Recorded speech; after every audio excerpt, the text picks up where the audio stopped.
దానికి మణిరత్నం గారికి ఇస్తున్నాం ఈ అవార్డుని. ఇది ఆల్ ఇండియా అవార్డు అండి. ఇది ఏ లాంగ్వేజ్ వాళ్ళైనా ఉండొచ్చు దీంట్లో, అందుకని మణిరత్నం గారికి అది ఇస్తున్నాం. Next BN Reddy film award for Telugu film director Shri Sukumar, ఆయన బెస్ట్ డైరెక్టర్. అలాగే 4లో Nagireddy Chakrapani film award Telugu film producer Atluru Purnachandrarao గారు.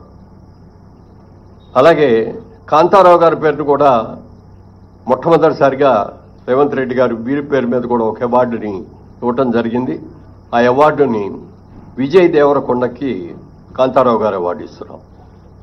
అలాగే రఘుపతి వెంకయ్య ఫిల్మ్ అవార్డు, ఇది అదర్ దాన్ ఫిల్మ్ ఆర్టిస్ట్, అంటే కేటగిరీలో ఫిల్మ్ ఆర్టిస్ట్ కాకుండా అదర్ వాళ్ళకి. దీనిలో ప్రముఖ రచయిత ఎండమూరి వీరేంద్రనాథ్ గారికి ఈ అవార్డు సెలక్షన్ జరిగింది.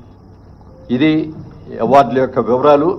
ముఖ్యంగా సినిమా ఇండస్ట్రీ అందరి తరఫున మన ముఖ్యమంత్రి గారికి మనస్ఫూర్తిగా అభినందనలు తెలియజేస్తూ, రాత్రి కూడా చెప్పారైన బాగా చేయండి అందరూ వచ్చేటట్టు.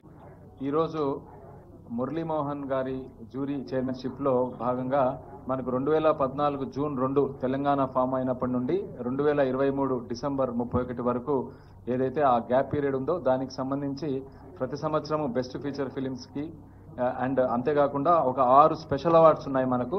ఒకటి వచ్చేసి NTR film award, that is for